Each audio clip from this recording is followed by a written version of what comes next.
చూసుకునే కుటుంబం మరి వారి ఈరోజు సంఘంలో ఉన్నందుకు సంతోషిస్తూ వారికి వారి కుటుంబానికి నా ప్రత్యేకమైన వందనాలు తెలియజేస్తున్నాను. ప్రియులారా, వాక్యంలోనికి వెళదాం. వీలైతే ఒక 2-3 భాగాలు ఆలోచించేద్దాం. ఇవి సాతాను తంత్రములు అని పెట్టుకోండి. ఒక 2-3 భాగాలు ఇవి మనం ఆలోచిద్దాం. సాతాను తంత్రములు. ప్రియులారా, సహజంగా మనిషి దేవుడిని నమ్మటం అనేది, దేవుడి దగ్గరికి రావటం అనేది చాలా గొప్ప విషయం. ఎందుకంటే అపవాది దేవుడు ఎవరో తెలియనివ్వకుండా చేసింది. మానిటరీ అవే హలో, ఈ సమాజానికి దేవుడు ఎవరో తెలియనివ్వకుండా చేసింది. ఈ సృష్టిని కలిగించిన వాడు, మానవులకి జన్మనిచ్చిన వాడు దేవుడైతే, దేవుడెవరో తెలియనివ్వకుండా దేవుడి ముందు అడ్డుగోడలు కట్టి లోకంలో మనిషి అవసరానికి ఉపయోగపడుతున్న ప్రతిదీ కూడా దైవమే, దేవుడే అన్న భావన ప్రజల్లోనికి చొప్పించింది. మొత్తం మీద అది వేసిన పన్నాగం, మనిషికి దేవుడు ఎవరో తెలియకూడదు, మనిషి దేవుడిని నమ్మకూడదు,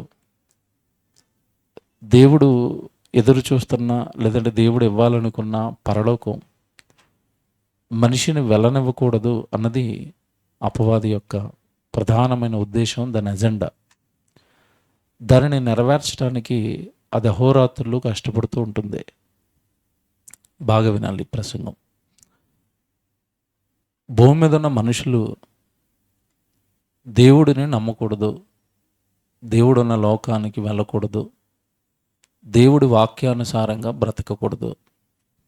మనిషి ఎప్పుడు కూడా పాపం చేస్తూ, పాపంలో బ్రతుకుతూ, పాపంలోనే మరణించి పాతాళానికి వెళ్ళిపోవాలి అన్నది అపవాది ఎత్తుగడ.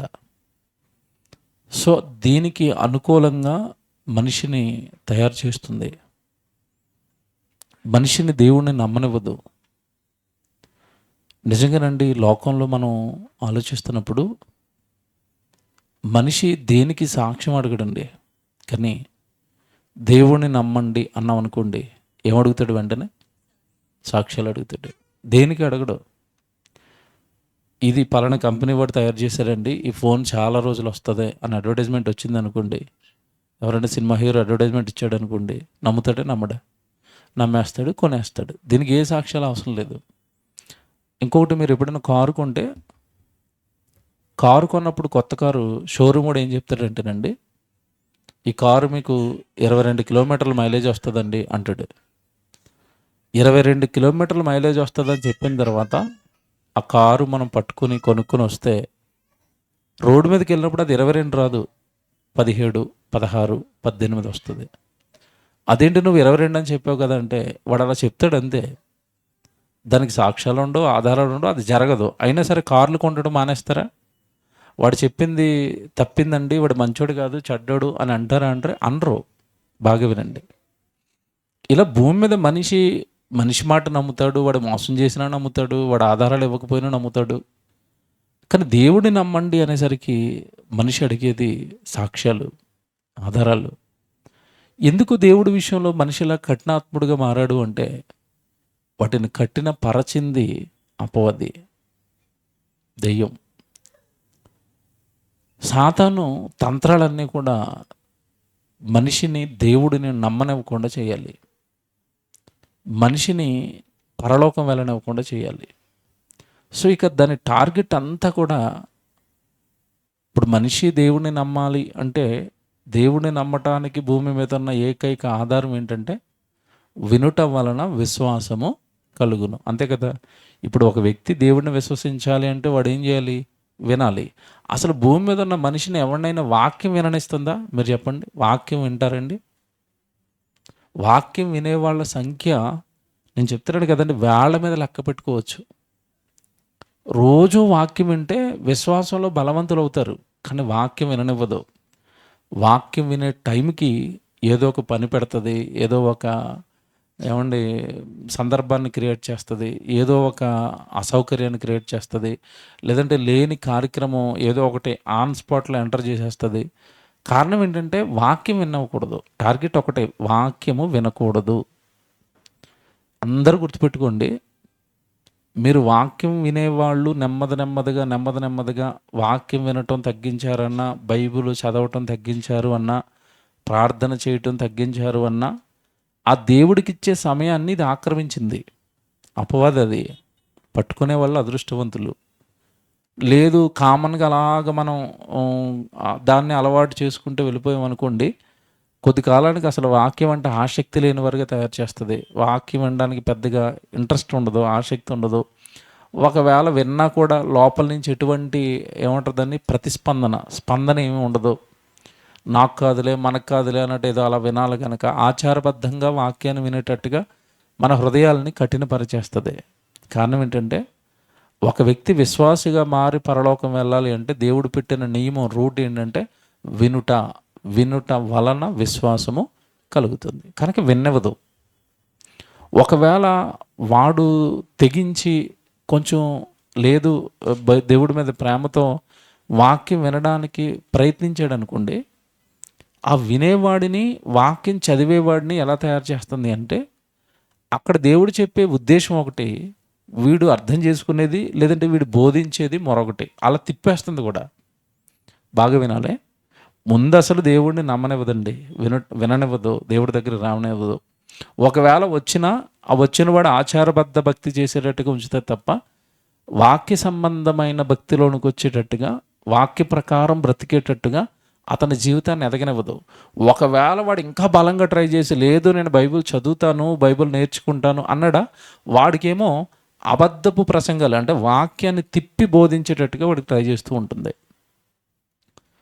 మీకు ఒక ఉదాహరణ చెప్తాను. కొన్ని నలుగుతున్నవి, క్రైస్తవ సమాజంలో నలుగుతున్నవి కొన్ని చెప్తాను.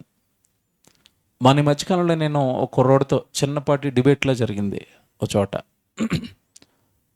మన వాక్యం వింటున్నాడు ఒక తమ్ముడు యూట్యూబ్ ద్వారా.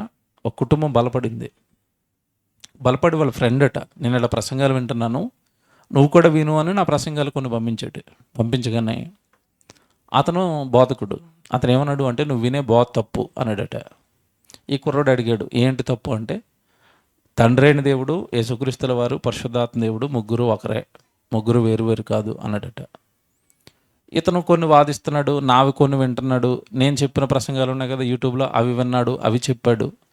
చివరికి ఆ తమ్ముడు ఏమన్నాడు అంటే, అన్న నువ్వు చెప్పేది రైటో ఆయన చెప్పేది రైటో నాకు అర్థం అవ్వట్లేదు, కనుక మనం ఏం చేద్దామంటే, ఆయన మనకి దగ్గరలో సభలకు వచ్చాడు, నిన్ను ఆయన దగ్గర తీసుకుని వెళ్ళిపోతాను, నువ్వు ఆయన ముందు కూర్చొని మాట్లాడు, మీరిద్దరు మాట్లాడుకున్న తర్వాత ఏది నిజమని నాకు అనిపిస్తే అది నేను నమ్ముతాను అన్నాడట. మనోడు వచ్చేసాడు నా దగ్గరికి మాట్లాడడానికి. వాళ్ళు ఏం చెప్తున్నారంటే, నేను ఆశ్చర్యపోయిన, ఇలా కూడా ఆలోచిస్తారా అంటే, ఈ త్రిత్వం గురించి ఈ కోణంలో కూడా ఇంత పాపం బేస్లెస్గా ఆలోచించారని ఆశ్చర్యపోయాను. నేను ప్రశ్న అడిగాను, తండ్రైన దేవుడు యేసుక్రీస్తుల వారు ఒకటే అయితే, యేసుక్రీస్తుల వారు భూమి మీద ఉన్నప్పుడు ఎవరికి ప్రార్థన చేశారని అడిగాను. ఆయన భూమి మీద ఉన్నంతకాలం ఆకాశం వైపు కనులెత్తి ఏమంటాడు, పరలోకమందున్న మా తండ్రి. నువ్వు తండ్రే యేసుప్రభు అయితే పైన ఎవరు ఉన్నారని అడిగాను. కొంచెం తెలుసు కదా, వాళ్ళు నమ్మిన దానికి మనం ఏదైనా ప్రశ్న అడిగినా, కౌంటర్ అడిగినా వాళ్ళకి ఏమొస్తుంది, కోపం వస్తుంది. ఇంక కామన్ అది. నేను ఇంకోటి అడిగాను, ఒకవేళ తండ్రైన దేవుడే యేసుక్రీస్తుల వారుగా ఈ లోకానికి వచ్చేస్తే, యేసుక్రీస్తుల వారు పరలోకమందున్న మా తండ్రి అంటున్నది నువ్వు అన్నట్టుగా అక్కడ ఎవరూ లేకుండా ప్రార్థన చేసాడు అనుకోండి, అది ఏమవుతుంది చెప్పండి, యాక్షన్ అవుతుంది, యాక్టింగ్ అవుతుంది. యేసుప్రభు యాక్టింగ్ చేశాడా అన్నాను. బాబా అలా కాదంటాడు. మరి అక్కడ ఎవరున్నారంటే సమాధానం ఉండదు. చివరికి అడితిప్పి ఏమన్నాడంటే, అన్న మీరు సరిగా అర్థం చేసుకోలేదు బైబిల్, నేను చెప్తాను అన్నాడు. నువ్వు ఎంతసేపు చెప్తావో చెప్పు, హాయిగా వింటానని చెప్పాను. మనోడేమన్నాడంటే, ప్రకటన గ్రంథంలోనండి మీరు 3వ అధ్యాయం కాడి నుంచి కొన్ని మాటలు ఉంటాయి, వద్దులేండి మనం అందరికి వెళ్ళొద్దు, నేను తీసుకెళ్ళను, జరిగింది చెప్తాను సైతం ఎలా ఉంటుందో. అక్కడ 7 కొమ్ములు, 7 దీపములు, 7 తలలు విన్నారా? ఉంటాయి ప్రకటన గ్రంథంలో. అక్కడ దేవుడు 7 కొమ్ములు అంటాడు, 7 తలలు అంటాడు, 7 సంఘములు అంటాడు, 7 దీపస్తంభములు అంటాడు. తెలుసు కదా ఇవన్నీ. 7 7 7 అంటాడు కదా. అలాగ అంటూనే 7 అనగానే సంపూర్ణం అని అర్థం. అక్కడ 7 ఆత్మలు గలవాడు అని ఉంటుంది. అంటే బలమైన ఆత్మ గలవాడు, సంపూర్ణమైన ఆత్మశక్తి కలిగిన వాడు అని చెప్పడానికి దేవుడు 7 ఆత్మలు కలిగిన వాడు అని ఉంటుంది ఒక మాట. దాన్ని పట్టుకున్నాడు మనోడు. బాగా వినండి, మీరు నవ్వుకుంటారు. ఇప్పుడు అరగంట నవ్వుతారు. ఆ 7 ఆత్మలు ఉన్నాయట, మధ్యలో తండ్రట, ఇటు 3 ఇటు 3 ఉంటాయట. మధ్యలో తండ్రి అయిన దేవుడు, ఇటు 3 ఇటు 3, మొత్తం ఎంత? 7 కదా. ఒక ఆత్మ నువ్వు వెళ్ళంటాడట, ఆయన యేసుప్రభు అట. ఇటు నుంచి ఒక ఆత్మ నువ్వు వెళ్ళంటాడట, పరిశుద్ధాత్మ దేవుడట. నేను అప్పుడు అడిగింది ఏంటంటే, మరి పరలోకంలో 7 ఉన్నప్పుడు 2 కిందకు వస్తే 5 ఉంటాయి కదా. స్టెఫన్ గారు చూస్తున్నప్పుడు 2 కనపడ్డాయి అన్నాను. మీకు అర్థమైందా? స్టెఫన్ గారికి పరలోకాన్ని ఓపెన్ చేసి చూపించాడు దేవుడు. అప్పుడు ఎంతమంది కనపడ్డారు? 7. తండ్రి అయిన దేవుడు, పక్కనే యేసుక్రీస్తుడు. ఇద్దరే కదా ఉంటే నీకు 7 ఎక్కడ కనపడ్డారు? నాకు కనపడలేదు, ఆయనకి కనపడలేదు అన్నాను. ఇంక సమాధానం లేదు. అన్న నాకు ఒకటి అర్థమైపోయింది. మీరు నమ్మింది మీరు నమ్ముతారు, నేను నమ్మింది నేను నమ్ముతాను. ఇప్పుడు ఈ కుర్రోడు అన్నాను, ఎవరు తీసుకొచ్చారు కదా, బాబు ఇతను ఏం చెప్తున్నాడు విను, రికార్డ్ చేసుకోన్నాను. ఓడిపోయాడు ఇతను చెప్పిన తప్పు తీసుకుని వెళ్ళిపోన్నాను.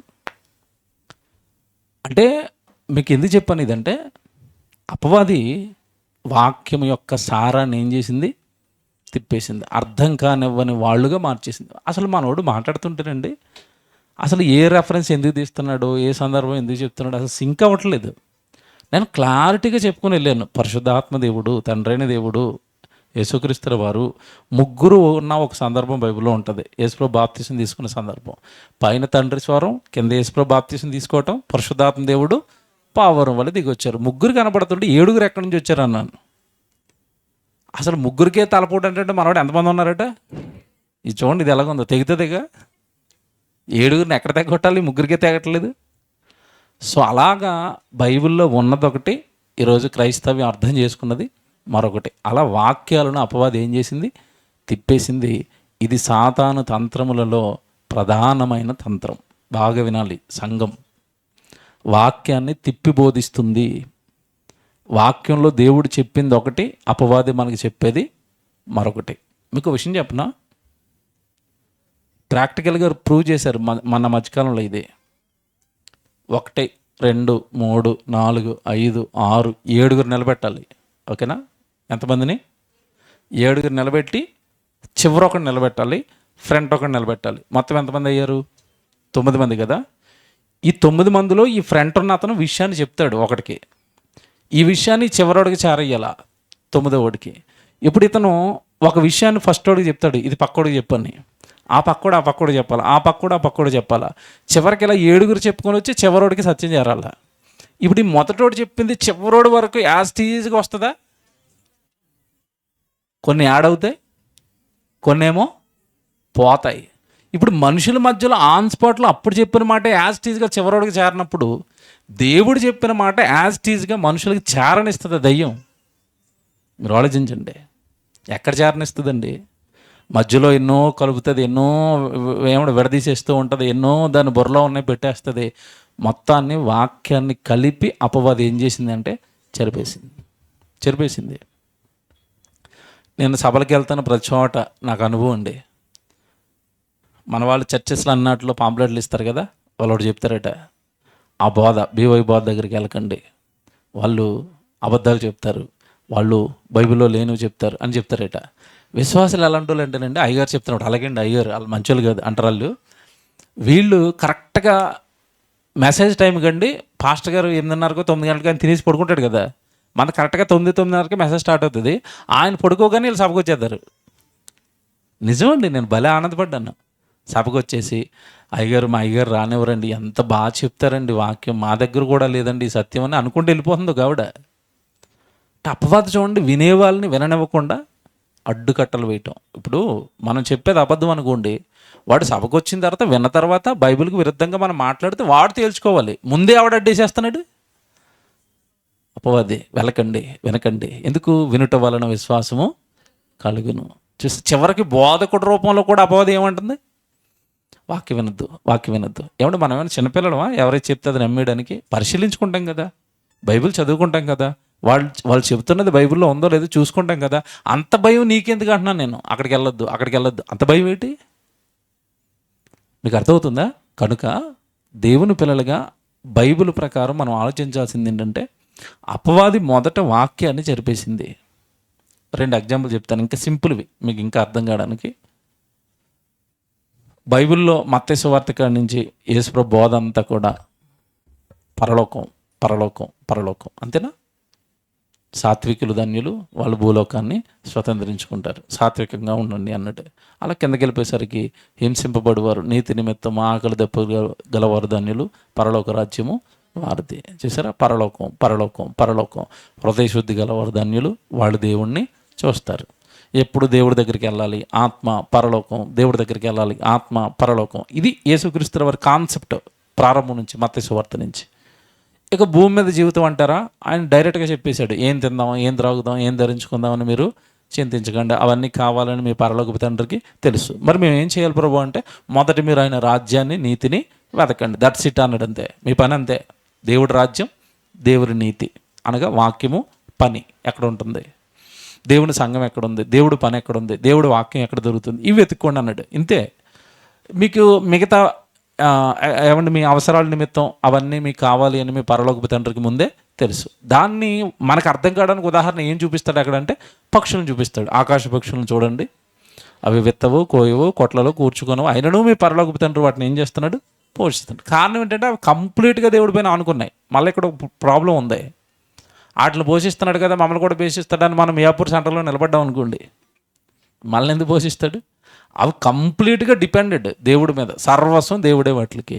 కానీ మనకి లోకంలో దేవుడు కాకుండా 100 రకాలు పెట్టుకున్నాం బుర్రలో. మనం అవన్నీ నెరవేర్చుకోవడానికి ఆపసోపాలు పడుతున్నాం, ఆయాసాలు పడుతున్నాం, లేనిపోని కష్టాలు తెచ్చుకున్నాం, లేనిపోని ప్రయాసాలు తెచ్చుకున్నాం, లేనిపోనివన్నీ మెడ మీద వేసుకున్నాం.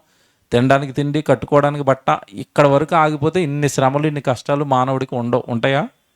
మన పూర్వీకులు ఒక చక్కగా పంచి కట్టుకోవటం, ఓ వైట్ చొక్క వేసుకోవటం, పైన తుండి వేసుకోవటం, హాయిగా తిరగటం, రాత్రి వచ్చి పడుకోవటం.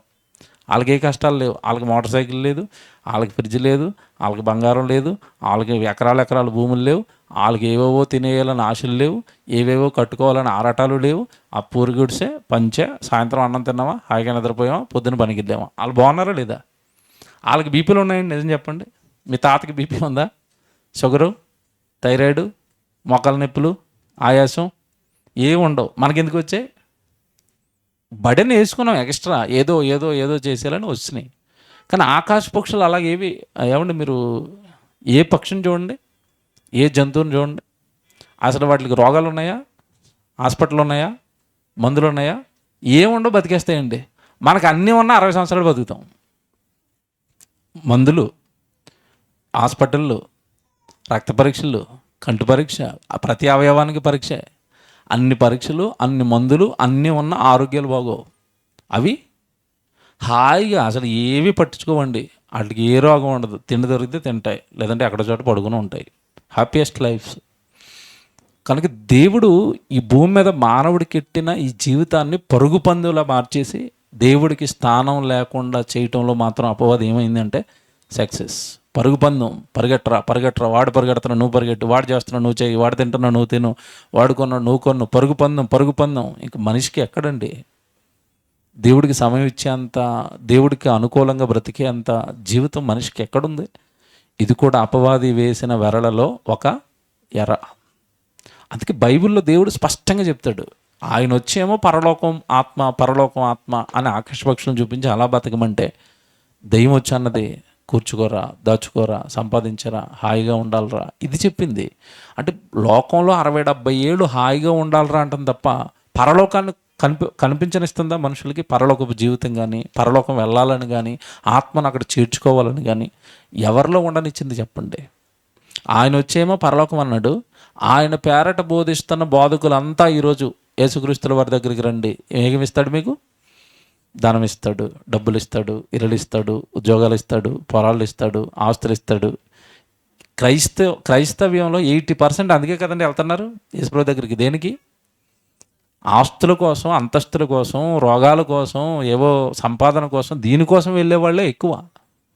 బైబిల్లో మాట ఉంటుంది, స్పష్టంగా యేసుప్రభు చెప్పాడండి, భూమి మీద మీ కొరకు ధనమును కూర్చుకొనవద్దు, పరలోకమందు మీ కొరకు ధనమును కూర్చుకొనండి. ఈ మాట నమ్మనిస్తుందా దెయ్యం?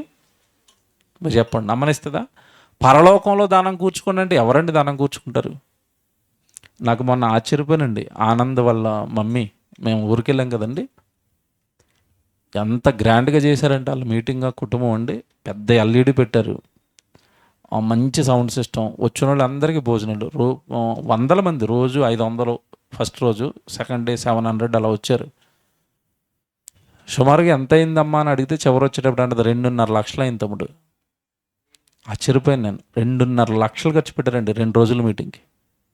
చాలా ఘనంగా చేశారు, చాలా బాగా చేశారు మీటింగ్ అయితే. వందల మందికి మంచి భోజనం, వచ్చిన వాళ్ళందరికీ మంచి క్వాలిటీ సౌండ్, ఎల్ఈడి, ఏమన్నా మంచి పబ్లిసిటీ, చాలా బాగా చేశారు. ఇప్పుడు ఆ 2.5 లక్షలు ఉంటే వాళ్ళు ఏం కొనుక్కోవచ్చు చెప్పండి?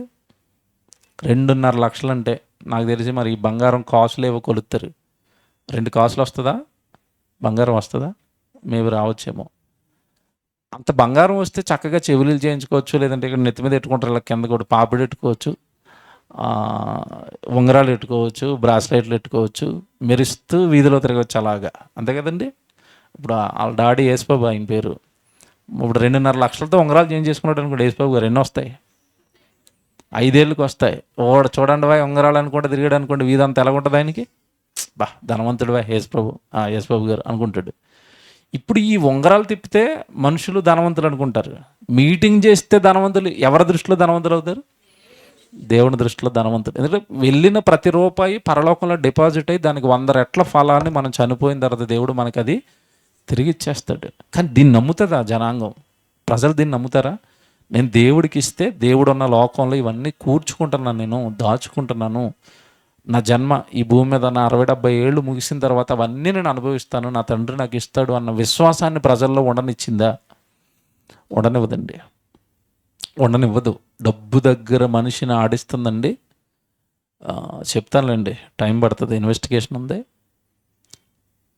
దేవుడికి ఇచ్చిన డబ్బుల విషయంలో కూడా డబ్బులు ఇచ్చాం ఏమండి, ఆ డబ్బులు ఏమైపోయినాయో, అంటే దేవుడికి ఇచ్చినవి కూడా భయమే, ఆ దేవుడికి ఇచ్చిన డబ్బుల మీద కూడా అనుమానమే. చాలామందికి అనుమానం, దేవుడికి డబ్బులు ఇచ్చి కూడా అనుమానం అంటే వాళ్ళు ఉన్నారు.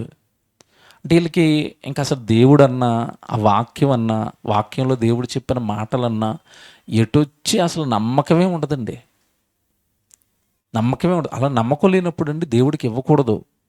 ఇచ్చే అనుమానం పట్టడం దేవుడిని అవమానించటం. చర్చ్ ల్యాండ్ తీసుకున్నాము, నిర్మాణం జరుగుతుంది. ఇప్పుడు చర్చ్ అనేసరికి ఇల్లు కట్టినట్టుగా స్పీడ్గా కట్టేయడానికి అవుతుందండి? ఇబ్బందులు ఉంటాయి, ఉండవా? ఉంటాయి కదా. ఇబ్బందులు చర్చ్ నిర్మాణానికి జరుగుతుంటే ప్రార్థన చేయకపోగా, ఏదైనా సహాయం చేయకపోగా, నేను డబ్బులు ఇచ్చాను, అక్కడ చర్చ్ నిర్మాణం జరగకపోతే ఎలాగా అంటాడట. చేస్తాను లిస్ట్ అంతనిది చేడ, సంఘానికి చేదైన వేరును దేవుడు ఏం చేయమన్నాడంటే కటింగ్ ఆతరేసామన్నట్టు. ఆల్రెడీ ఒక కటింగ్ వేసాం మన మధ్యకాలంలో, చేడ. రెండో కటింగ్ అవుతుంది కొద్ది రోజుల్లో, చెప్తాను నేను. కనుక దేవుడికి ఇచ్చి కూడా అనుమాన పడుతున్నామంటే దుష్ట మనస్సు అది. అంటే డబ్బు కంటే, దేవుని కంటే డబ్బు మీదే మనసు ఎక్కువ ఉండేటట్టుగా చేసింది అపవాది. ఇది అపవాది తంత్రాలలో మరొక బలమైన తంత్రం, డబ్బును ప్రేమించటం. ఎందుకంటే బైబిల్లో దేవుడు చెప్పిన మాట, యేసుప్రభు మాట, భూమి మీద మీ కొరకు ధనం కూర్చుకుని వద్దంటే ఆయన చెప్తాడు కొంచెం ముందుకెళ్ళేసరికి, మీరు సిరికిని దేవునికిని దాసులుగా ఉండనేరరు. అంటే దేవుడి కంటే సిరిని బలంగా ప్రేమించే దాసుడుగా మార్చింది. సంఘం కష్టాల్లో ఉన్నప్పుడు, సంఘము ఏదైనా సహోదరులు అందరూ కలిసి దేవుడి కోసం ఏదైనా చేయాలనుకున్నప్పుడు సహాయం చేయాలి, ప్రార్థన చేయాలి, అయ్యో నా సహోదరుల నా భావన ఉండాలి. దీనికి అగెనెస్ట్గా ఆలోచించే అంతా కూడా దెయ్యం, అపవాది. దేవుని కార్యక్రమాలకు అగెనెస్ట్గా ఆలోచించేదంతా కూడా దెయ్యమే, అపవాది. కనుక ఈ ప్రతి తంత్రాన్ని, సాతాను తంత్రాలను కనిపెట్టగలిగిన శక్తి మనకి ఉండాలి. ఇలాగ ధనం విషయంలో, డబ్బు విషయంలో ఎంతోమందిని నాశనం చేసింది, నరకానికి సిద్ధం చేసింది. డబ్బు విషయంలోనే నరకానికి సిద్ధం చేసింది అది. బైబిల్లో మీకు చాలాసార్లు చెప్పాను, ఇస్కరియోత యోధా జీవితం నాశనానికి కారణం ఏంటి చెప్పండి? డబ్బే. బిలాము డబ్బే, అననీయ సప్రాలు డబ్బే, గెహాజీ డబ్బే. ఇలా మీరు లిస్ట్ చూడండి. ఈ లిస్టులో చాలామంది వస్తారు. వాళ్ళందరినీ లోక సంబంధమైన ధనాపేక్షతోనే దేవుడు పనికి దూరం చేసి, దేవుడి కార్యక్రమాలకు దూరం చేసి, జరుగుతున్న దేవుడి కార్యక్రమాల కంటే మన దగ్గర నుంచి వెళ్ళిపోయాడండి ఒక వ్యక్తి. మొన్న మధ్యకాలంలో ఏదో మెసేజ్ పెడితే నేను రిప్లై ఇచ్చాను. దానిలో భాగంగా మాట్లాడుతూ ఏదో నాకు పెట్టాడు ఒకటి తయారు చేసి. ఆ పెట్టిన దాంట్లో వాక్య విరుద్ధమైన కొన్ని ఉన్నాయి. నేను రిప్లై ఇచ్చాను, ఇది వాక్యానికి సరిపోవటం లేదు, తప్పు అన్నాను. అతను అంటున్నాడు, అసలు ఇప్పుడు మీరు చేస్తున్న సేవ అంతా తప్పు అన్నాడు. ఎలా బాబు తప్పు అంటే, డబ్బులు ఇచ్చుకొని సేవ చేయకూడదు, ఉచితంగా చేయాలంటున్నాడు. భలేగా ఉంది ఇది. నాకు చాలా బాగా నచ్చిందన్న నువ్వు చెప్పేది, నువ్వు నాకు కూడా వచ్చాయని చెప్పాను. ఎక్కడికి? సువార్తకి. ఉచితంగా చేద్దాం రా, కుటుంబాన్ని వదిలే అన్నాను. వదులుతాడా? అయ్యగారికి 1,20,000 జీతం, రూపాయి తక్కువ వచ్చినా ఊరుకోడు. ఎక్కడ జీతం ఇచ్చేవాడి దగ్గర. కానీ సేవకుడు సేవ మాత్రం అలా చేయాలట, ఉచితంగా చేయాలి. ఇప్పుడు నేను విజయవాడ మీటింగ్కి వెళ్ళాలండి, ట్రైన్లో ఎక్కిపోయి నేను ఉచితంగా సేవ చేయాలి, నన్ను తీసుకుపో అంటే ట్రైన్లో తీసుకెళ్తాడా? చెప్పండి. ఉచితంగా సేవ చేయాలి, నిజమే. నేను బస్సులో ఎక్కిపోయి నేను మీటింగ్కి వెళ్తున్నాను, ఉచితంగా తీసుకెళ్ళండి, బస్సులో తీసుకెళ్తాడా? నేను కిరాణా షాప్ దగ్గరికి వెళ్ళి, నాకు కుటుంబం ఉంది బాబు, నేను ఉచితంగా సేవ చేస్తున్నాను, కిరాణా సరుకులు ఇచ్చాయి అంటే ఎత్తాడా? బుర్ర లేని వాళ్ళు ఎక్కువైపోయారు క్రైస్తవ్యంలో. వీళ్ళకి బుర్ర ఉండదు, అంత లోపల అంత మట్టి ఎక్కువ ఉంటుంది, మెదడు తక్కువ, మట్టి ఎక్కువ. బైబిల్లో ఉన్న మాట ఆయన ఉచితంగా చేశాడు. ఎవరు? పౌలు గారు. నువ్వు ఉచితంగా చేయంటే నేను మాట్లాడుతాను. ఈ అంటన వ్యక్తి ఏ ఉద్యోగం అయితే చేస్తున్నాడో ఆ ఉద్యోగంలో ఆ తాతకి ఇచ్చిన జీతం ఇతనికి ఇస్తే తీసుకుంటాడా? అర్థమైందా లేదా? ఇప్పుడు జీతం 25,000 అండి ఇతనికి ఉద్యోగం చేస్తుంటే. ఆ తాతకి ఎంత ఇచ్చుంటారు జీతం? 1,000, 2,000 ఇచ్చుంటారు కదా. మీ తాత 1,000 తీసుకున్నప్పుడు నీకెందుకు 25,000 1,000 ఇస్తామంటే? పౌలు గారు ఉచితంగా చేశారు, మేము ఉచితంగా చేస్తాం. కానీ పౌలు గారి పరిస్థితులు వేరు, ఇప్పుడు మా పరిస్థితులు వేరు. ₹1,000 ఖర్చు, ఏ కార్యక్రమాన్ని చేపట్టాలన్నా, ప్రయాణం చేయాలన్నా ₹1,000 ఖర్చు, ఎక్కడికైనా వెళ్ళాలన్నా ₹1,000 ఖర్చు. ఆయన ఉచితంగా చేశాడు, మేము ఉచితంగా చేయాలంటే ఆయన పరిస్థితులు వేరు, ఈ రోజున్న పరిస్థితులు వేరు. నేను ఇదే అడుగుతున్నాను. నువ్వు ఉద్యోగం చేస్తున్నావు కదా, మీ తాతకి ఇచ్చిన జీతం నీకు ఇస్తారు, తీసుకుని నువ్వు ఉద్యోగం చేయి. అప్పుడు పౌలు గారు ఉచితంగా సేవ చేశాడు కదా, మీరు కూడా ఉచితంగా సేవ చేయండి అనాలి. అప్పుడు మేము చేస్తాం. నేను స్ట్రైట్గా అడుగుతున్నాను, మీ తాతకి ఇచ్చిన ₹1,000 నీకు ఇస్తాం, ఉద్యోగానికి వచ్చి వెళ్ళిపో 4 రోజులు. మీ తాత చేశాడు కదా, నువ్వు ఎందుకు చేయమంటున్నాను నేను. నువ్వు పౌలు గారిని అప్లై చేస్తున్నావు, నేను మీ తాతని అప్లై చేస్తున్నాను. మీ తాత ఉద్యోగం చేసినప్పుడు ఇచ్చిన జీతం నువ్వు ఉద్యోగం చేస్తున్నప్పుడు తీసుకుంటావా? ఆ కాలం వేరు. ఆ ఇచ్చిన ₹1,000తో ఆయన బ్రతకడానికి ఆ రోజు సరిపోయింది. ఇప్పుడు నీకు 25,000 ఎందుకు కావాలి? ఇప్పుడున్న పరిస్థితులు వేరు. ఆయన ఉచితంగా చేశారంటే ఆ రోజు కాలినడకన వెళ్ళిపోయేవారు, మహా అయితే సముద్ర ప్రయాణాలు. అలాగని పౌలు గారు ఎవరి దగ్గర ఏ సహాయాలు తీసుకోలేదా సేవకి? బాగా బైబిల్ చదివిన వాళ్ళు చెప్పండి, తీసుకున్నాడా లేదా? పౌలు గారికి ఆర్థిక సహాయం చేశారా లేదా? చేశారు. ఉచితంగా ఎక్కడ చేశాడు? ఉచితంగా చేయవలసిన సందర్భాల్లో చేశాడు.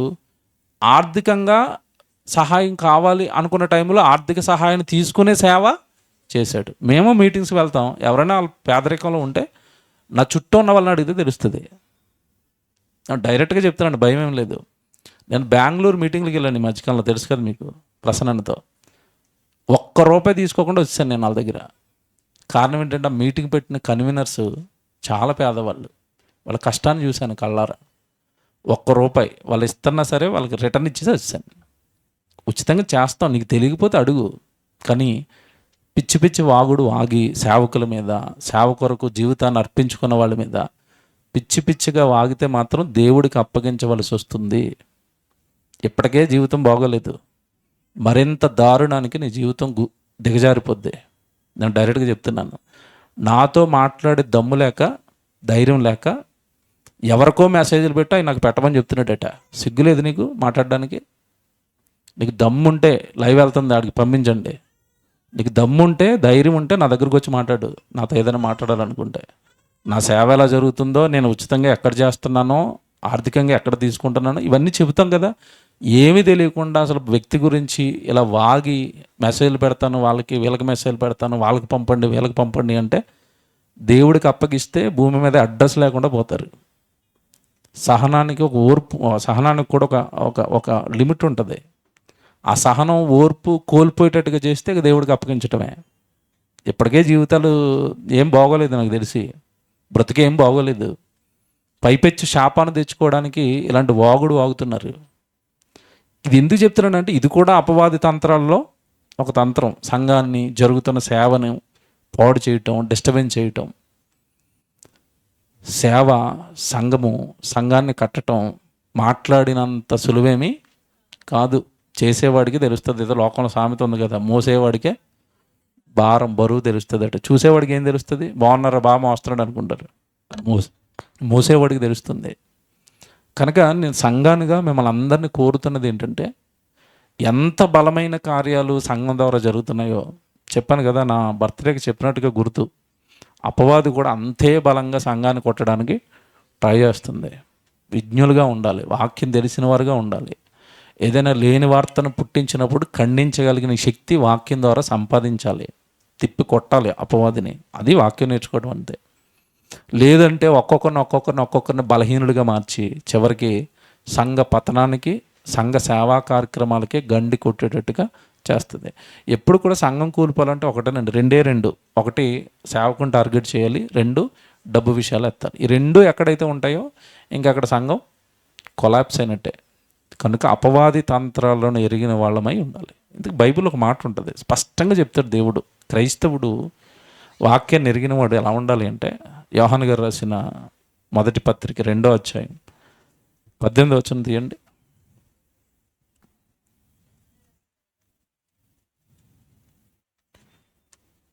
యోహాను గారు రాసిన మొదటి పత్రిక 2వ అధ్యాయం 18వ వచనం. చిన్నపిల్లలారా, ఇది ఏ గడి అట? కడవరి గడియ.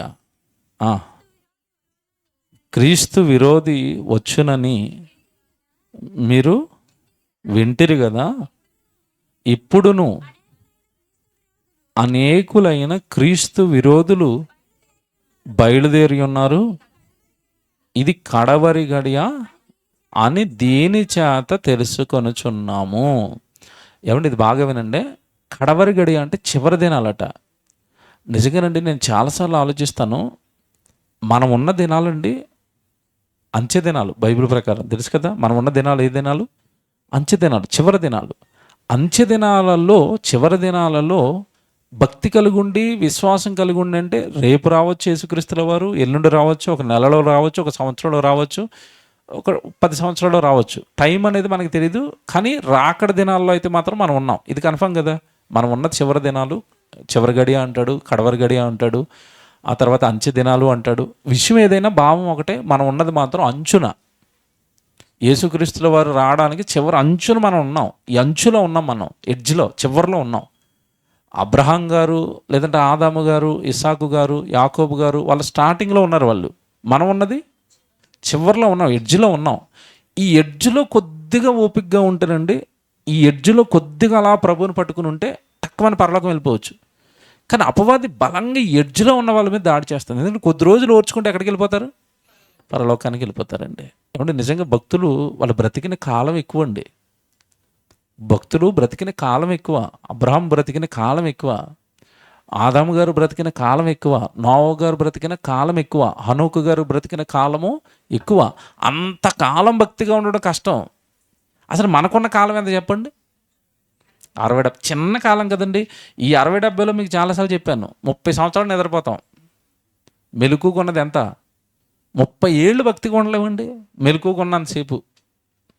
60 ఏళ్లలో 30 సంవత్సరాలు నిద్రపోతాం అంటే తెలిసింది కదా, రాత్రి నిద్ర నుండి కౌంట్ చేశాను.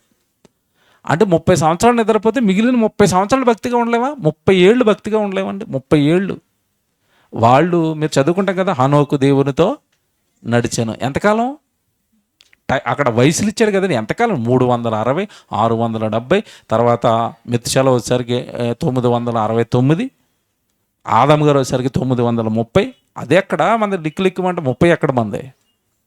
సరే, వాళ్ళు అంతకాలం దేవుడితో నడిచినప్పుడు, అంతకాలం భక్తిగా ఉన్నప్పుడు, చివరి ఎడ్జ్లో ఈ చిన్న కాలం కూడా భక్తిలో మనల్ని ఉండనివ్వకుండా, మన ముందున్న దేవుడి కార్యక్రమాలు, పరలోకం, నా టార్గెట్ పరలోకం, వాక్యము, సేవ, పని, ప్రేమ, ఆత్మలు, రక్షణ, ఈ టార్గెట్తో బ్రతకనివ్వకుండా కడవరి గడియలలో ఉన్న వాళ్ళను అది ఏం చేస్తుందట? ఎంత బాగా రాశాడు చూసారండి ఆ 18 వచనం. చిన్నపిల్లలారా, ఇది కడవరి గడియ, క్రీస్తు విరోధి వచ్చినని మీరు వింటారు కదా, అనేకులైన క్రీస్తు విరోధులు మీలోనికి. అంటే ఇప్పుడు మన మధ్యలో ఎవరుంటారు? అది వాడు నాకు విరోధంగా మాట్లాడుతున్నట్టుగా మాట్లాడతాడు. ఇక్కడ జాగ్రత్తగా పట్టుకోవాలి. ఇది క్రీస్తుకు విరోధులు ఎవరు ఉంటారండి అని అనుకుంటున్నారేమో. వాక్యానికి భిన్నంగా మాట్లాడుతున్న ప్రతివాడు ఎవరు విరోధి? క్రీస్తు విరోధి. సంఘానికి విరుద్ధంగా మాట్లాడుతున్న ప్రతివాడు ఎవరు విరోధి? సంఘం ఎవరిది? నాదా మీదా? క్రీస్తుది. మందిరం ఎవరికి కట్టుకుంటున్నాం? మీకా నాకా? ఎవరికి? క్రీస్తుకి. చూసారా, దీనికి భిన్నంగా మాట్లాడే ప్రతివాడు విరోధి. వాళ్ళు వస్తారు, వాళ్ళు వచ్చి మాట్లాడతారు, విరోధులుగా మిమ్మల్ని పడగొడతారు. ఇది కడవరి గడియ అని మీరు తెలుసుకోవాలని. ఇప్పుడు ఇంతకీ వాళ్ళు ఎక్కడి నుంచి వస్తారు? ఈ మాట్లాడే వాళ్ళు ఎక్కడి నుంచి వస్తారు? 19 వచ్చింది తీయండి అక్కడ. ఈ క్రీస్తుకు విరోధంగా మాట్లాడేవాడు బయట నుంచి ఎవరో ఆర్ఎస్ఎస్ వాడు వస్తాడు అనుకునేరు. 19 వచ్చింది చూడండి. అది వారు ఎక్కడి నుంచి వస్తారు? ఆడు ఇక్కడే ఉంటాడు, నీ పక్కనే కూర్చుంటాడు, నీతోనే ఉంటాడు, బైబిల్ పట్టుకునే వస్తాడు, క్రీస్తుకు విరోధంగా మాట్లాడతాడు. కానీ ఆడ మాట్లాడుతున్న సంగతి ఆడికి తెలీదు, వింటున్న వాడికి కూడా తెలియదు. మరలా చెప్తున్నాను, సంఘ నిర్ణయాలకు వ్యతిరేకంగా ఎవడు మాట్లాడుతున్నా వాడు క్రీస్తు విరోధి. సంఘం ఎవరిది? క్రీస్తుది. అందరు కలిసి నిర్ణయం తీసుకున్నారంటే నువ్వెవడు అపోజ్ చేయడానికి దాన్ని? హూ ఆర్ యూ అంటాడు దేవుడు. ఎవడు నువ్వు? నీకేంటి బాధ? నీకేంటి నొప్పి? మరలా చెప్తున్నానండి, ఎప్పుడు ఇంత కటుగా మాట్లాడలేదు. వస్తేరా పోతే పో, సంఘానికి వస్తేరా పోతే పో, నీ వల్ల ఒరిగేది ఏమీ లేదు, క్రీస్తుకు ఒరిగేది ఏమీ లేదు. మా ఎడలు తప్పులు చేయి, క్షమిస్తాం. మమ్మల్ని ఏదైనాను క్షమిస్తాం. పర్సనల్గా నా గురించి ఏదైనా మాట్లాడు, నేను అసలు పట్టించుకొని నా గురించి మాట్లాడే వాళ్ళ గురించి. సంఘాన్ని టార్గెట్ చేసిన, సంఘ కార్యక్రమాలను టార్గెట్ చేసిన, మరలా చెప్తున్నాను, దేవుడి శక్తి అంటే ఏంటో, దేవుడిచ్చిన అధికారం అంటే ఏంటో చూపిస్తాను. నేను దేవుడిచ్చిన అధికారం అంటే ఏంటో చూపిస్తాను. క్రీస్తు విరోధులు, సంఘ విరోధులు, అపవాది ఎక్కడి నుంచో బయలుదేరదట. ఎంత బాగా రాశాడు 19 వచనం నుండి. వారు మనలో నుండి బయలు వెళ్ళిరి, కానీ వారు మన సంబంధులు కాదు. ఇప్పుడు దెయ్యం ఎక్కడో పుట్టడదట, క్రీస్తు విరోధి అపవాది ఎక్కడో పుట్టదట, తంత్రం ఎక్కడో వేయదట, ఎవరి ద్వారానో వేయదట. ఎవరి ద్వారా వేస్తుందట? వారు మనలో నుండి బయలు వెళతారు, మన దగ్గర కూర్చున్నట్టే కూర్చుంటారు, వారు మన సంబంధులు కారు. Note this. సంఘం అంతా ఇది గుర్తించండి. సంఘంలో ఉన్న వాళ్ళందరూ ఇది గుర్తించండి. సంఘ కార్యక్రమాలకు విరోధంగా ఎవడు మాట్లాడుతున్నా వాడు మనవాడు కాడు, పగవాడు, దేవునికి పగవాడు, క్రీస్తుకు విరోధి. అక్కడ రాయబడిందే చెప్తున్నాను నేను. క్రీస్తుకు విరోధి, పగవాడు, క్రీస్తుకు పగవాడు. క్రీస్తు మీద పగపట్టాడు, క్రీస్తు సంఘం మీద పగపట్టాడు, క్రీస్తు కార్యక్రమాల మీద పగపట్టాడు, క్రీస్తు కొరకు చేస్తున్న పనుల మీద పగపట్టాడు, క్రీస్తు కొరకు బ్రతుకుతున్న మనుషుల మీద పగపట్టాడు. ఈ పగ నీకు క్రీస్తు మీద. నిన్ను దెయ్యం పట్టింది, దెయ్యం వాడుకుంటుంది, నీలో దెయ్యం దూరి అపవాదికి నీ హృదయంలో చోటిచ్చేయటం వలన క్రీస్తుకు విరోధిగా నిన్ను మార్చేసి ఆయనకు విరోధంగా వెళుతున్నావన్న సంగతే నీకు తెలియకుండా ఆయనకు విరోధిగా నిన్ను వాడేసుకుంటుంది. నేను చాలాసార్లు ఒక ఉదాహరణ చెప్పాను. ఇస్లాంలో టెర్రరిస్టులు తయారు చేస్తారు కొంతమందిని, తెలుసు కదా. టెర్రరిస్టులు తయారు చేసేటప్పుడు అండి వాడు ఏమంటాడు తెలుసండి? నువ్వు చచ్చిపోతే, ఈ బాంబు పేల్చుకొని అక్కడికి వెళ్ళి ఈ ధర్మం కోసం చచ్చిపోతే నువ్వు దేవుడి దగ్గరికి వెళ్ళిపోతావు. దేవుడి దగ్గరికి వెళ్ళిపోతే ఇంకా అక్కడ చెప్పబడే మాటలు లైవ్లో చెప్పలేమండి, దారుణంగా చెప్తారు వాళ్ళకి. పెళ్ళిళ్ళట, అలా చచ్చిపోయినోడికట ఎన్ని పెళ్ళిళ్ళు అయినా చేసుకొచ్చాడు స్వర్గంలోకి వెళ్ళేసరికి. ఆడు పెళ్ళిళ్ళ మోజులో పడిపోయి బాంబు పెట్టుకుని పెళ్లి చేసుకుంటాడు. ఆడు నిజం, లవ్ జెహాద్ అంటాడు కదా, జై జెహాద్ అంటాడు అంతే. బాంబు పెట్టుకుని పట్మని పేలిపోతాడు. ఎందుకురా పేలిపోయావు అంటే, ధర్మం కోసం పేలిపోతే స్వర్గం వెళ్ళిపోయి ఒక 10 మందిని పెళ్లి చేసుకుంటాను అన్నాడు. వాళ్ళని అలా మోటివేట్ చేశారు. దెయ్యం వల్ల అలా మోటివేట్ చేసింది. ఈరోజు మన దగ్గర ఉన్నవాడు మన దగ్గరే కూర్చుంటాడు, ఈయన ఇంకోలో మోటివేట్ చేస్తుంది దెయ్యం. అసలు ఆడు దెయ్యానికి మోటివేట్ అవుతున్నాడు అన్న సంగతి వాడికే. ఏమన్నా మాట చెప్పనా? దేవుని వాక్యానికి మోటివేట్ అయ్యేవాడు, దెయ్యానికి మోటివేట్ అయ్యేవాడు, కొట్టొచ్చినట్టుగా రోజు బైబిల్ చదువుకునేవాడు కనబడతాడండి. మళ్ళీ చెప్తాను, జాగ్రత్తగా వినండి. వాక్యానికి మోటివేట్ అవుతున్నవాడు, ఏమండి, దయ్యానికి మోటివేట్ అవుతున్నవాడు, కొట్టొచ్చినట్టుగా బైబిల్ చదువుకున్న వాళ్ళకి దొరికిపోతాడు. బైబిల్ ఏదో ఏమంటే అమావాస్యకి పున్నానికి ఒకసారి చదివి ఇక్కడికి వచ్చినా సరే 4 కురుకులు వేసుకుని వెళ్ళిపోయే వాళ్ళకి ఇంకా ఆడిని పట్టుకోవడం చాలా కష్టం.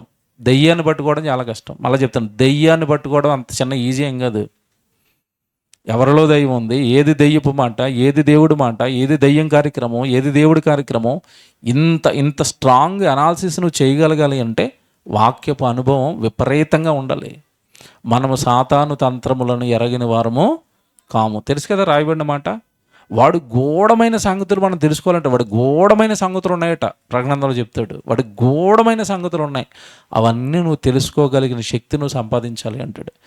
ఊరకనే అపవాదికి చోటు ఇవ్వకండి. నోరుంది కదా మాట్లాడేస్తాం, మనసు ఉంది కదా ఏదో ఆలోచించేద్దాం, ఏదో మనిషి కనపడ్డాడు కదా ఏదో చెప్పేద్దాం. దెయ్యం, అపవాది. మనం అపవాది తంత్రములను ఎరగిన వారము కాము. నిజంగానండి. అసలు ఒక వ్యక్తి ఇలాగా దెయ్యానికి ఎందుకు చోటిస్తాడు అంటే బైబిల్లో ఒక సందర్భాన్ని రాశాడండి దేవుడు. ఇది చదువుదాం, ఎంత బాగుంటుందో. లోకాసువార్త 8వ అధ్యాయానికి రండి. లోకాసువార్త 8వ అధ్యాయానికి 11వ వచనం. లోకాసువార్త 8వ అధ్యాయం 11వ వచనం. ఈ ఉపమాన భావము ఏదనగా అంటే ఆయన ఏదో ఉపమానం చెప్పాడు, ఆ ఉపమానానికి ఏమడుగుతున్నారు, భావం అడుగుతున్నారు. ఆయన చెప్పిన ఉపమానం ఏంటి, పైన చెప్తాడు కదా, విత్తనాల గురించి ఉపమానం చెప్తాడు. విత్తనాలు విత్తేవాడు ఏమంటే కొన్ని చల్లాడట, కొన్నేమో విత్తేవాడు విత్తనాలు చల్లినప్పుడు కొన్నేమో త్రోవ పక్కన పడిపోయాయి, కొన్నేమో రాతి నేలను పడ్డాయి, కొన్నేమో పక్షులు ఎత్తుకొని, కొన్నేమో మంచి నేలను పడ్డాయి. తెలుసు కదా, ఇది విత్తనాలు విత్తటం అనేది చెప్పాడు. చెప్పినప్పుడు ఆయన దాని వివరణ కూడా ఇచ్చాడు అక్కడ. త్రోవ పక్కన పడ్డాయేమో పక్షులు ఎత్తుపోయినాయట, రాతి నెలలో పడ్డాయేమో మొలిచినాయట, కానీ కింద మట్టి లేకపోయినందుక వేరు పడలేదు కనుక అవి ఏమైపోయినాయట, వెండిపోయినాయట. కొన్ని మంచి నెలను పడ్డాయట, అవి 100 అంతలుగా, ఏమండి 60 అంతలుగా, 30 అంతలుగా అవి ఏమైనాయట, ఫలించాయి. ఇంతకీ ఈ విత్తనాలు ఏంటి, ఫలించడం ఏంటని అడిగారు శిష్యులు. అప్పుడు చెప్తున్నాడు చూడండి, నేను ఎంత బాగా చెప్తాడు ఇప్పుడు. ఈ ఉపమాన భావం ఏమనగా విత్తనము దేవుని వాక్యము. ఇక్కడ ఆగండి. దేవుని వాక్యం ఏంటంట, విత్తనం. ఏమంటే ఇప్పుడు కూడా మనిషి వాక్యాన్ని విత్తనంగా భావించడండి. విత్తనానికి ఉన్న స్వభావం ఏంటో తెలుసండి, మీరు ఎవరికైనా తెలుసా? విత్తనానికి ఉన్న స్వభావం ఏంటో తెలుసా? విత్తనం మొక్క అవ్వాలి అంటే ఆ మొలవడానికి చాలా కేర్ తీసుకోవాలి. మీకు తెలుసో లేదో, నాకు బాగా తెలుసు. మా పక్కన మొత్తం తోట చేసింది ఈవిడ. తోట చేసిన తర్వాత రకరకాల మొక్కలు కొనుక్కొచ్చేస్తుంటే ఒకటి మొలుస్తుంది, ఒకటి చచ్చిపోతూ ఉంటుంది. నేను అలా గమనించేవాడిని. కొన్ని విత్తనాలు వేస్తుంది కొన్ని మొక్కల కోసం. ఆ విత్తనాలు కొన్ని వస్తాయి, కొన్ని రావు. చిన్నది ఉసిరికాయ ఉసిరి విత్తనం వేసేవండి, వస్తుందో రాదో అని నెమ్మదిగా వచ్చింది. అది వస్తుందో రాదో దేన్ని బట్టి డిసైడ్ అయ్యి ఉంటుంది చెప్పండి? అక్కడున్న నేల, ఇచ్చిన నీళ్లు, అక్కడున్న పరిస్థితులు, దాన్ని బట్టి మొలుస్తుంది. ఆ నేల పరిస్థితులు బాగోకపోతే మొక్క మొలవదు కదా. ఇప్పుడు విత్తనం వాక్యం అన్నప్పుడు, వాక్యం హృదయంలో ఫలించాలంటే ఆ విత్తనం హృదయంలో పడి మొక్క అవ్వాలి, మొలకవ్వాలి అంటే హృదయం కూడా బాగుండాలి కదా. మీకు అర్థమవుతుందా? విత్తనం మొలవాలి అంటే ఏం బాగుండాలి? హృదయం. వాక్యం అనే విత్తనం బాగుండాలంటే హృదయం బాగుండాలి. అసలు వీళ్ళు ముందు హృదయాలే బాగోవు. వీడి హృదయం నిండా డబ్బు, వీడి హృదయం నిండా లోకం, వీడి హృదయం నిండా అనుమానాలు, వీడి హృదయం నిండా ఆవేశం, వీడి హృదయం నిండా చెడతలంపులు, ఇవన్నీ పెట్టుకుని మధ్యలో అలాగా మంచి వాక్యాన్ని అలా పెట్టుకెళ్ళి నాడుతుంటే ఈ చుట్టుపక్కల ఉన్న ఈ కుళ్ళంతా ఆ విత్తనాన్ని ఏం చేస్తుంది? చంపేస్తుంది. ఇంకెక్కడ మొలుతుంది అది? అందుకే అంటాడు, మీరు ఎక్కడ పేతురు గారు రాసిన మొదటి పత్రిక 2వ అధ్యాయంలో అంటాడు, సమస్తమైన దుష్టత్వమును, కల్మషమును, వెర్రవీగుచున్న దుష్టత్వమును మీరు మాని లోపల. ఇప్పుడు మాని అని అక్కడ కామ ఉంటుంది, మీరు చదువుకోండి అక్కడ. అంటే వాక్యము హృదయంలో ఫలించాలంటే మొదట ఇవన్నీ మానేయాలట. వెర్రవీగుతున్న దుష్టత్వం, నాకే తెలుసు, నేను గొప్పోడిని, పోతారు ఇలాగ ఆలోచించిన ప్రతివాడు. ఇదే వెర్రవేగటం. ఆ వెర్రవీగే తనం ఎవళ్ళైతే ఉందో వాడిలో అసలు వాక్యము మొలవనగాక మొలవదు, అది ఫలించదు, అది అసలు ఎక్కడ ఎదగదు. నేనే గొప్ప ఉండంటే ఇంకా వాక్యానికి చోటు ఎక్కడ ఇస్తాడు వాడు? నాకే అన్ని తెలుసంటే ఇంకా బైబిల్ ఎక్కడ చదువుతాడు? నాకు మొత్తం తెలిసి నేను హీరోని, నేను గురువుని అంటే ఇంకా దేవుడు యేసుక్రీస్తుల వారిని గురువుగా అంగీకరించి మీరు చెప్తాంటే నేను నేర్చుకుంటానని ఎక్కడంటాడు వాడు? వాడు విర్రవీగా మనస్తత్వం ఉంది వాడికి, వాక్యానికి ఎక్కడ లోబడతాడు? కనుక అక్కడ స్పష్టంగా చెప్తాడు, ఇవన్నీ మానేసి కొత్తగా జన్మించింది శిష్యును పూరిన వారై ఆ నిర్మలమైన ఆ పాలన మీరు ఏం చేయాలి? మీ రక్షణ విషయంలో ఎదుగు నిమిత్తమో ఆ పాలన మీరు ఆపేక్షించండి. ఎంత బాగా రాశాడు అది? 1 పేతురు 2:1 నుంచి చదువుకుంటే వెళ్ళండి.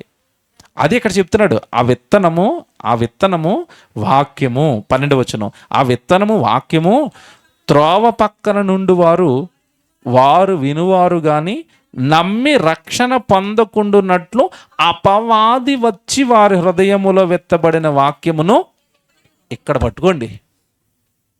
ఇప్పుడు యేసుక్రీస్తుల వారు 2,000 మందికి 3,000 మందికి వాక్యం చెబితే సభల్లో, అంతే కదండి. ఆయన ఆ రోజు సభ పెట్టాడంటే 1,000 మందే కదా. రొట్టెలు ఎంతమందికి పెట్టేవాడు చెప్పండి? 1,000 మంది. సభకు వచ్చిన వాళ్ళు 1,000 మంది, వాక్యం విత్తింది 1,000 మందికి. యేసుప్రభుని ఫాలో అయింది ఎంతమంది చెప్పండి? 12 మంది. అందులో ఒకడు దొంగ, మళ్ళీ 11. 1,000 మందిని వెంట తిప్పుకుంటే చివరికి మిగిలింది ఎంత?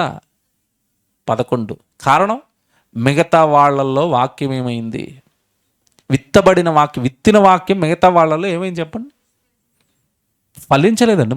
మొక్క మొలవదండి. ఆ మొక్క మొలవాలి, మొక్క అవ్వాలి, మానవ్వాలి. అసలు ఆ వాక్యం వాడి హృదయంలో చెట్టుగా వృక్షంలా మారిపోయింది అంటే ఇక వాడి భక్తి జీవితం ఉంటుందండి. వాడి నుండి దేవుడికి వచ్చే ఫలాలు ఉంటాయి, వాడు చేసే కార్యక్రమాలు ఉంటాయి, వాడు ఆలోచన విధానం ఉంటుంది. వాడు మాట్లాడితే వాక్యం, ఆలోచిస్తే దేవుడికి మహిమ, దేవుడికి కీర్తి. ఇలాగ ఎప్పుడైతే వాక్యము విపరీతంగా లోపల ఫలిస్తుందో సహోదరుల మీద విపరీతమైన ప్రేమ, ద్వేషాలు ఉండవు, పగలుండవు, కక్షలు ఉండవు. ఇవన్నీ లోపల ఉంటున్నాయంటే వాక్యం సరిగా లేదని అర్థం.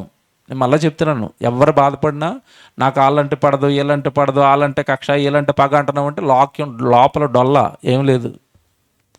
పూర్తి జ్ఞానం తెలిసిన వాడు యేసుక్రీస్తుల వారు, పూర్తి జ్ఞానం తెలిసిన వాళ్ళు అపోస్తులు, పూర్తి జ్ఞానం తెలిసిన వాళ్ళు బైబిల్లో ఉన్న భక్తులు. వాళ్ళు మనుషులు ప్రేమించిన విధానం చూడండి, ఎంత బాగా పిచ్చిగా ప్రేమిస్తారండి. అంటే వాక్యము లోపల విత్తనంగా పడి మొలకైపోయి మానైపోయింది అంటే వాడి మాట వేరు, వాడి ఆలోచన వేరు, వాడి స్వభావం వేరు, వాడి ప్రవర్తన వేరు, వాడు చూపించే ప్రేమ వేరు, వాడు ఆలోచించే ఆలోచనలు వేరు. ఇవన్నీ కంప్లీట్గా వాక్యానుసారంగా మారిపోతాయి. కారణం, వాక్యము విత్తనంగా లోపల పడి అది మొలకెత్తాలి, మొలవడానికి ఛాన్స్ ఇవ్వాలి. ఎక్కడ మొలవనిస్తున్నారు? అది మొలిచే లోపట వీళ్ళు ఎవరికి అవకాశం ఇస్తున్నారట? అపవాదికి. వాడొచ్చి ఆ విత్తనాలు ఏం చేస్తున్నాడట? ఎత్తుకొని. ఇప్పుడు అదే చెప్పాడు కదా, విత్తనం పొలంలో మట్టిలో వేయాలి.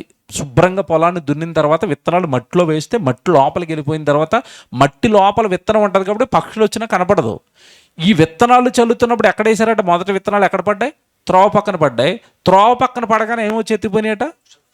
ఎందుకు ఎత్తుకుపోయింది చెప్పండి? త్రోవ పక్కన పట్టడం వల్ల కదా ఎత్తుకుపోయింది. అదే మట్టి నెలలో పడితే పక్షులు ఎత్తుకెళ్ళవు. ఇప్పుడు మీకు అర్థమైందా? హృదయాన్ని శుభ్రం చేసుకుని వాక్యాన్ని లోపల దాచేసుకున్నాం అనుకోండి, అపవాదం వచ్చి ఎత్తుకుని పోడు. ఎక్కడ దాస్తున్నారు? ఓపెన్గా వదిలేశారు డోర్లు. త్రోవ పక్కన విత్తనాలు వేసినట్టుగా వాక్యాన్ని అలా ఓపెన్గా డోర్లు వదిలేయటం వల్ల వాడు రావటం, ఈ వాక్యాన్ని ఎత్తుకుని పోవడం. పక్షులు ఎత్తుకుపోయినట్టుగా గింజల్ని అపవాదం వచ్చి హృదయంలో విత్తబడిన వాక్యాన్ని ఏం చేస్తున్నాడంట? ఎంత బాగా కంపేర్ చేస్తున్నాడు చూసారా? అంటే అపవాది చేస్తున్న ఒక భయంకరమైన తంత్రాన్ని బయటపెట్టాడు దేవుడు ఇక్కడ. ఒక వ్యక్తి విశ్వాస జీవితంలో పడిపోతున్నాడు అన్నా, క్రీస్తుకు విరోధిగా మారిపోతున్నాడు అన్నా, దేవుని వాక్యానికి దూరం అయిపోతున్నాడు అన్నా, అపవాది విత్తబడుతున్న వాక్యాన్ని ఏం చేస్తుంది? తీసుకెళ్ళిపోతుంది. నువ్వు దేవుడి వాక్యంలో బలంగా ఉంటే పరలోకాన్ని చూస్తావు అంటే, ఆ విత్తబడిన వాక్యాన్ని ఎత్తుకుపోతే ఇంకెక్కడ బలంగా దేవుడి కొరకు బ్రతకాలనుకుంటాడు? అలా వేయబడిన ఇప్పుడు జాగ్రత్తగా వినాలి. ఇప్పుడు వాక్యాన్ని ఎత్తుకుపోతున్నాడు అపవాది వచ్చి అంటే, మీకు కింద చెప్పాను కదా, ఎవరి రూపంలో వస్తాడు వాడు మన దగ్గరికి ఎత్తుకుపోవడానికి? మీరు ముందు చదువుకున్నారు, 1 యోహాను 2:18-19. వారు మనలో నుండి బయలుదేరతారు కానీ మన వాళ్ళు కాదు. అంటే ఇప్పుడు వాక్యం ఎవరి ద్వారా ఎత్తిపోతుంది చెప్పండి? ఎవరి ద్వారా? ఆర్ఎస్ఎస్ వాళ్ళు వచ్చి వాక్యం ఎత్తిపోతారా? మనోడే. అలాగే చెప్తారు బ్రదర్, అవన్నీ మనం చేయగలుగుతాం ఏంటంటాడు. అయిపోయింది, ఎత్తిపోయాడు. తెలుసా? క్షమించాలి అని ప్రసంగం చెప్పామనుకోండి, మన వల్ల ఎక్కడవుతుంది బాబు, యేసు ప్రభు క్షమిస్తాడు, మన వల్ల ఏటవుతుంది తమ్ముడు, మనం మాత్రం బాంబులు పెట్టుకుందాం లోపల, కడప బాంబులు. ఇదేంటిది? దెయ్యం ఎత్తబడిన వాక్యాన్ని ఏం చేస్తూ ఉంటుంది? ఎక్కడి నుంచో రాదండి, మళ్ళీ చెప్తున్నాను, ఎక్కడి నుంచో రాదు, మన పక్కనున్న వాడి రూపంలోనే మనలో ఉన్న వాక్యాన్ని ఏం చేస్తుంది? ఎత్తుకుని వెళ్ళిపోద్ది. అందుకే భద్రం.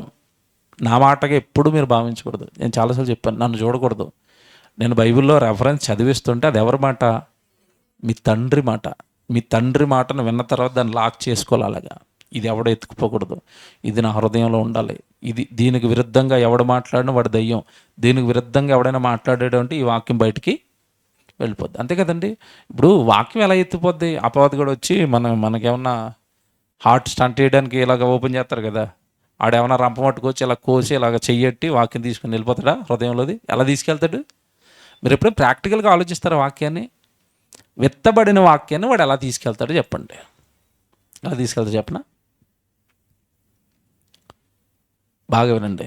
ఇప్పుడు నువ్వు క్షమించాలి అన్న ప్రసంగం విన్నావు కదా, క్షమించాలి అన్న ప్రసంగం వినగానే నీలోకి ఏమొచ్చేసింది? లోపలికి క్షమ వచ్చేసింది. ఆడిప్పుడు చాలా చాలా ఏమో ఇరిటేట్ అయిపోతూ ఉంటాడు. ఈడేట్రా ప్రేమమైడ్గా మారిపో క్షమ అంటున్నాడు, ఇప్పుడు ఈయన్ని ఎలాగోలాగా ఇరిటేట్ చేయాలని ఈయన దగ్గరికి వచ్చి నన్ను ఏదో మాట అంటాడు. అప్పుడు క్షమ అని ఇంకొకరిని క్షమించాను, ఈతల మీద పగలేసింది. ఇప్పుడు వాక్యం ఉందా? పోయిందా? మీకు అర్థమైందా టెక్నిక్ దాన్ని? నాకు ప్రాక్టికల్గా దయ్యం తెలుసు. మళ్ళీ చెప్తున్నాను, చాలామంది చూసి నవ్వుకుంటాను నేను. ప్రాక్టికల్గా దయ్యం తెలుసు, నాకు ప్రాక్టికల్గా తెలుసు. అది వచ్చే రూట్లు, అది వేసే ఎత్తుకళ్ళు నవ్వుకుని ఎవరైనా చెప్తుండే, అయ్యో పాపం దెయ్యానికి దొరికిపోయారు, దెయ్యానికి టైం ఇచ్చారు, దెయ్యానికి చెవి ఇచ్చేశారు, దెయ్యానికి హృదయం ఇచ్చేశారు, దెయ్యానికి నోరు ఇచ్చేశారు, దెయ్యానికి ఇచ్చేశారు. దెయ్యం వాడేసింది. కొంతమంది నోరు వాడేస్తుంది, కొంతమంది చెవులు వాడేస్తుంది, కొంతమందికి ఏమో కళ్ళు వాడేస్తుంది, కొంతమంది మొత్తం టోటల్ శరీరాన్ని దానికి అప్పగించారు, దెయ్యం. సో అలాగ అపవాది హృదయంలో విత్తబడిన వాక్యాన్ని తీసుకుని వెళ్ళిపోయి మనిషిని కంప్లీట్గా దేవుడి వాక్యానికి వ్యతిరేకిగా బ్రతికేటట్టుగా మారుస్తుంది. ఇది సాతాను తంత్రాలలో ప్రధానమైన తంత్రం. ఇప్పుడు దాన్ని వాడుకోవడానికి అది ప్రయోగించేది. మళ్ళా చెప్తున్నాను, ఇది మీరు 2 వారాలు గుర్తుపెట్టుకోండి. ఆ ఎత్తుకుపోవడానికి ఎక్కడి నుంచో రాదు. క్రీస్తు విరోధులు ఎక్కడో ఉండరు, మనలో వాక్యాన్ని చంపేవాళ్ళు ఎక్కడో ఉండరు, వారు మనలో నుండి బయలు వెళ్ళిరి, కానీ మనవాళ్ళు మాత్రం కాదు. వాక్యానికి విరుద్ధంగా, సేవకు విరుద్ధంగా, సంఘానికి విరుద్ధంగా, సంఘ కార్యక్రమాలకు విరుద్ధంగా, సేవకుడికి విరుద్ధంగా ఎవడు మాట్లాడుతున్నా క్రీస్తు విరోధి. మళ్ళీ చెప్తున్నాను, ఆ స్థానాన్ని ఒక సేవకుడికి కల్పించేది దేవుడు. ఒకవేళ మానవుడు తెచ్చుకున్న స్థానం అనుకోండి, అది కొద్ది రోజుల్లోనే ఆ స్థానంలోంచి అతను వెళ్ళిపోతాడు. మీకు తెలియదు ఇది. మనిషి కోరుకుని తెచ్చుకున్న ఏ స్థానమైనా మనిషి ఎక్కువ కాలం నిలబెట్టుకోలేడు. దేవుడు కోరి నిలబెట్టాడు అనుకోండి ఒక వ్యక్తిని, అందులో నుంచి తీసివేయటం కానీ అందులో నుంచి పడగొట్టడం కానీ ఎవరి వలన కాదు. ఈ దైవ శక్తి. దీన్ని నమ్మరు, దేవుడి శక్తిని నమ్మరు, దేవుడి కార్యాలని నమ్మరు. నిజంగా నేను చాలాసార్లు గర్వంగా అనేక చోట్ల చెప్తున్నాను, ఒక పేద సంఘం చిన్న పనులు చేసుకునే వాళ్ళు 50 లక్షలు పెట్టి స్థలం కొన్నారంటే ఇది మనుషుల వల్ల అవుతుందా? మనుషులు అనుకుంటే అవుతుందా? మీరు చెప్పండి. నేను నమ్మనిది. ఇది మనుషులు అనుకుంటే జరిగిన కార్యము కాదు. మనుషులు లోకంలో ₹1,00,000 2,00,000 ఏదో వస్తువు కొనుక్కుందామనో లేదంటే ఏదో సంపాదిద్దామనో 1,00,000 2,00,000 కూడగట్టుకోవడానికి ప్రతి కుటుంబానికి మనకి ఎంత కష్టమైపోతుంది మీరు చెప్పండి. కష్టమవుతుందా లేదు ఈ కాలంలో? అలాంటిది ఇన్ని లక్షలు వచ్చి పడిపోయాయంటే మనుషులు అనుకుంటే వస్తాయా? మనం చేయగలమండి మనం అనుకుంటే, మనం ఇవ్వగలమా మనం అనుకుంటే? మనకు ఆ మనసు ఇచ్చింది దేవుడే, మనల్ని ప్రేరేపించింది దేవుడే, ఆ కొనేటట్టుగా మనకు అవకాశాన్ని ఇచ్చింది కూడా దేవుడే. ఇది దైవ కార్యక్రమాలు. దీనికి వ్యతిరేకంగా మాట్లాడటం క్రీస్తుకు వ్యతిరేకంగా సంఘ కార్యక్రమం క్రీస్తు కార్యక్రమం. సీరణ చేస్తున్నాడు, లేదంటే సుమరణ చేస్తున్నాడు, సంఘ పెద్దలు చేస్తున్నారు, లేదంటే మియాపూర్ సంఘం చేస్తుంది కాదు. సంఘం ఎవరిది? మొదట గుర్తుండవలసింది క్రీస్తుది. సంఘ కార్యక్రమాలు ఎవరివి? క్రీస్తువి. సంఘ కార్యక్రమాలకు ఆపోజిట్గా మాట్లాడటం ఎవరికి విరుద్ధం? 18, 19 మర్చిపోకండి. క్రీస్తు విరోధులు బయలు వెళతారని మీరు విన్నారు కదా. ఆల్రెడీ వాళ్ళు ఏం చేశారట? బయలుదేరిపోయారట, సంఘాల్లో కూర్చున్నారట బైబిల్ పట్టుకుని. వారు మనలో నుండి బయలు వెళతారు, మనవాళ్ళు మాత్రం కాదు. మనల్ని కాటేయడానికి ట్రై చేస్తారు. మనం కూర్చున్న సంఘాన్ని నరికేయడానికి ట్రై చేస్తారు. ఈ సంఘ పతనాన్ని కోరుతారు. వాళ్ళ మైండ్ ఎప్పుడు ఒకటే. మీరు క్యాప్చర్ చేయండి. వాళ్ళ మైండ్ ఎప్పుడు కూడా సంఘ పతనం కోరతారండి. సంఘ పతనం అంటే సంఘం కార్యక్రమం చేస్తే వాడికి నచ్చదు, సంఘం ఏదన్నా కొంటే వాడికి నచ్చదు. సంఘంలో ఎవరైనా 1,00,000 రూపాయలు పట్టుకొచ్చి సంఘానికి ఇచ్చారనుకోండి, ఆడిని కింద నుంచి పైకి చూస్తూ ఉంటాడు, నువ్వు ఎందుకు ఇచ్చేవారు అన్నట్టు. ఆడివ్వడు, ఇంకొకడిని ఇవ్వనివ్వడు. వాడి చెయ్యడు, ఇంకొకటి ఎవరితోనూ చేయనివ్వడు. పొరపాటున ఎవడైనా చేయడానికి ముందుకు వచ్చాడు అనుకోండి, ఆరాధన అయిపోయిన తర్వాత డోర్ తీసిన తర్వాత కిందకి వెళ్తారు కదా, మెట్ల కిందకి వెళ్ళిన తర్వాత పట్టుకుంటాడు, రా నీతో మాట్లాడాలి అంటాడు. ఎందుకు ఇచ్చేవని డబ్బులు అంటాడు అక్కడికి వెళ్ళిన తర్వాత. దెయ్యాలండి ఇవన్నీ, బాగా పట్టిని తెలుస్తున్నాయి ఈ మధ్యకాలంలో నాకు నెమ్మదిగా. ఎంతకాలం నేను సహోదర ప్రేమతో వాళ్ళు దెయ్యం ఉందన్నా సరే క్షమించాను. నన్ను దాటి సంఘం వరకు వచ్చారు. ఇప్పుడు నన్ను అన్నంతకాలం వదిలేశాను నేను, నన్ను దాటి సంఘం వరకు వచ్చారు. చూపిస్తాను ఇప్పుడు దేవుడు అంటే ఏంటో. ప్రార్థన చేసుకుందాం. ప్రేమ కలిగిన తండ్రి, భూమి మీద ఉన్న మానవులుగా మిమ్మల్ని ఎరగటం ఎంతో కష్టమైంది నా తండ్రి.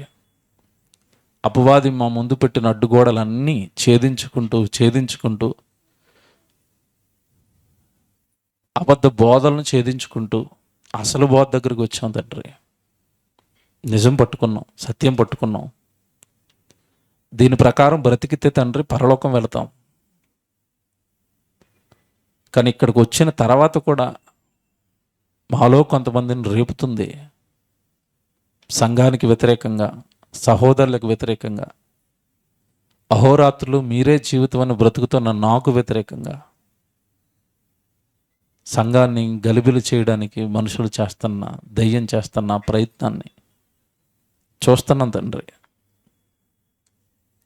మీకు అప్పగించాల్సిన సమయం వచ్చినప్పుడు ఖచ్చితంగా సంఘంగా మేమందరం మీకు అప్పగించేస్తాం. అప్పటి వరకు వారిని క్షమించమని, అప్పటి వరకు వారికి మారు మనసు దయచేయమని, మా సహోదరులుగా ఎవరి పతనము మేము చూడలేం. తిరిగి వాళ్ళకి ఏదైనా ప్రమాదం జరిగినా, మీ వలన గాయపడినా తిరిగి బాధపడేది మేమే. ప్రేమ కలిగిన హృదయాలతో తండ్రి, కరుడుగట్టిన అపవాది హృదయాలుగా మారిపోయిన వారి కొరకు ప్రార్థిస్తున్నాం. అపవాదిని విడిపించండి. అపవాది మాయలో నుండి బయటికి రావడానికి కృప చేయండి. మీ వాక్యపు వెలుగును ఆ పాపంతో నిండిపోయిన హృదయంలో వెలుగును నింపండి, మారు మనసును నింపండి. ఆ మనుషులను మార్చండి, మీకు ఉపయోగపడే బిడ్డలుగా దీవించండి. దేవా, సంఘం పడుతున్న కష్టం చిన్నది కాదు తండ్రి. శరీరాలు అలసిపోతున్నాయి, దేహాలు తండ్రి మీ పనులు అరిగిపోతున్నాయి. లక్షలాది రూపాయల కష్టం త్యాగమైపోయింది. ఇంతమంది పిల్లలు ఎంత త్యాగం చేస్తుంటే, ఏనాడు ఏ పని చేయని వాళ్ళు తండ్రి చిల్లర మాటలు సంఘం పైన, సంఘ కార్యక్రమాలపైన మాట్లాడుతున్నారు. వేదనతో తండ్రి ఈ మాటలు చెప్పాను. మీ సంఘం పాడవకూడదు, మీ కార్యాలు పాడవకూడదు అనే వేదన తప్ప ఎవరి మీద శత్రుత్వాలు ఏనాడు నాకు లేవు. ఏనాడు నేను మిమ్మల్ని అటువంటి ప్రార్థన నా జీవితంలో ఎప్పుడూ నేను చేయలేదు తండ్రి. సంఘాన్ని కాపాడండి. సంఘంలో ఉంటున్న వారందరికీ తండ్రి ఈ జ్ఞానాన్ని, అపవాది తంత్రాన్ని పట్టగలిగిన జ్ఞానాన్ని అనుగ్రహించండి. దాని మాయలో పడి ఇప్పటికే ఎంతోమంది మీ సన్నిధికి దూరం అయిపోయారు, మీ పనికి దూరం అయిపోయారు. మరికొంతమందిని లాగడానికి అది చేస్తున్న ప్రయత్నమే సంఘ వ్యతిరేకమైన మాటలు. అపవాదిని గుర్తించగలిగే శక్తిని మీ బిడ్డలకు అనుగ్రహించమని ప్రార్థిస్తూ క్రీస్తు వారి పరిశుద్ధమైన నామంలో ఈ ప్రార్థన అడుగుచున్నాము తండ్రి. ఆమేన్. Thank you.